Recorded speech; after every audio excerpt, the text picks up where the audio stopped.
Slick back. No, slick back. That's what I said. Slick back. No, nigga, I'm a pimp named Slick back. Pimp named Slick back.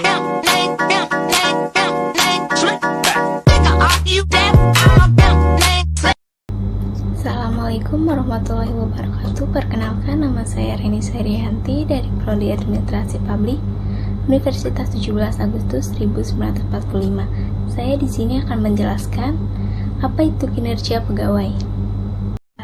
Yang pertama ada definisi, yaitu menjelaskan apa itu kinerja pegawai. Yang kedua ada siklus manajemen, menjelaskan siklus manajemen kinerja.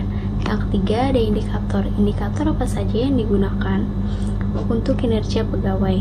Yang keempat ada masalah, yaitu masalah dalam kinerja pegawai. Di sini ada definisi kinerja pegawai. Menurut Shimamura 2006, kinerja adalah tingkat terhadapnya para pegawai mencapai persyaratan pekerjaan secara efisien dan efektif.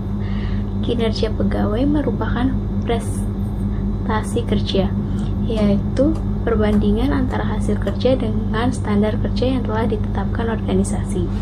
Dan menurut Riavi 2009, kinerja diartikan kesediaan seorang atau sekelompok orang untuk melakukan suatu kegiatan yang menyempurnakan yang sesuai tanggung jawabnya dengan hasil seperti yang diharapkan.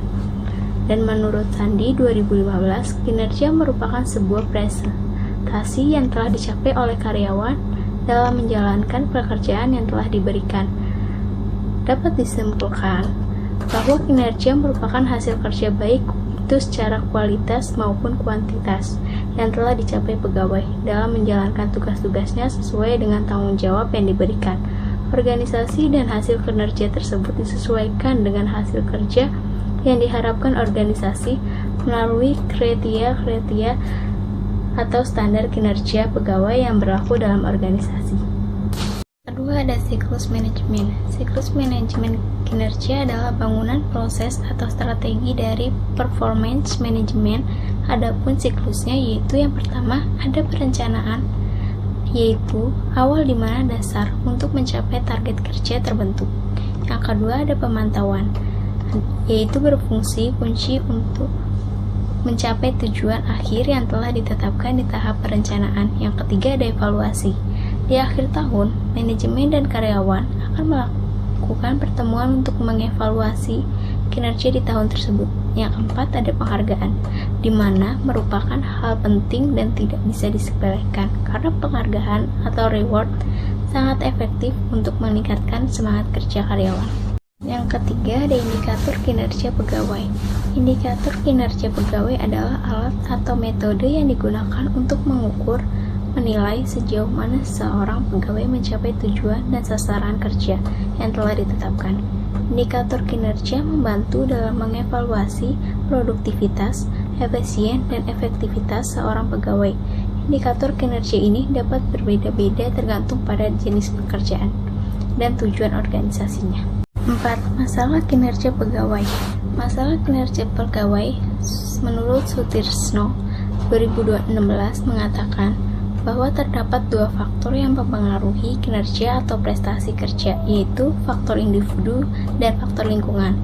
Faktor individu yang pertama ada usaha yang menunjukkan sejumlah sinergi fisik dan mental yang digunakan dalam menyelenggarakan kerjakan tugas.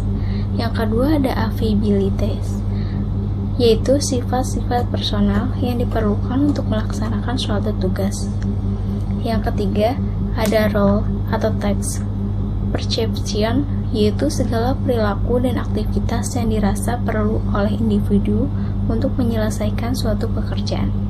Masalah kinerja pegawai menurut faktor lingkungan, yaitu kondisi fisik, peralatan, waktu, material, pendidikan, supervisi, desain organisasi, pelatihan, dan keberuntungan. Sekian dari presentasi dari saya. Kurang lebihnya mohon maaf. Wassalamualaikum warahmatullahi wabarakatuh.